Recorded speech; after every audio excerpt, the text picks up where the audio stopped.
Hello everyone, কেমন আছো তোমরা সবাই? আমি তোমাদের সাথে আজকে একটা ছোট্ট রিভিউ নিয়ে চলে এসেছি অ্যারিস বায়ো ন্যাচারাল ক্রিমের নাইট ক্রিম। এটা হচ্ছে নাইট ক্রিম ট্যান ক্লিয়ার। নাম ধরে তোমরা বুঝতে পেরেছো যে এটা কোন প্রোডাক্ট কিসের কাজ করবে। তোমাদের স্কিনে যত ট্যান পড়ে গেছে বা মেচেদার ছাপ আছে বা স্পটের দাগ আছে, সেগুলোকে কিন্তু রিমুভ করতে অনেকটা সাহায্য করে। তোমাদের স্কিন যদি খুব প্রচুর ড্রাই আছে, গেছে স্কিনে কোনো গ্লো নাই, মনে করছো আমার স্কিনটা একবারে কেমন হয়ে গেছে, তাহলে তোমরা এই গেছে ট্যান ক্লিয়ার ক্রিমটা ব্যবহার করো।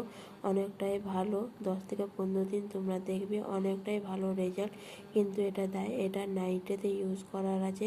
যদি তোমরা এটার ব্যাপারে ফুল ভিডিও চাও তাহলে আমাকে কমেন্টে জানাবে, আমি শেয়ার করে দেবো ফুল ভিডিও। আর আমার ভিডিও যদি তোমাদেরকে ভালো লেগে থাকে, অন্য কোনো ভিডিও যদি তোমরা তাড়াতাড়ি দেখতে চাও, তাহলে আমার চ্যানেলটাকে সাবস্ক্রাইব, লাইক, শেয়ার করতে একদমই ভুলবে না। Bye and thank you.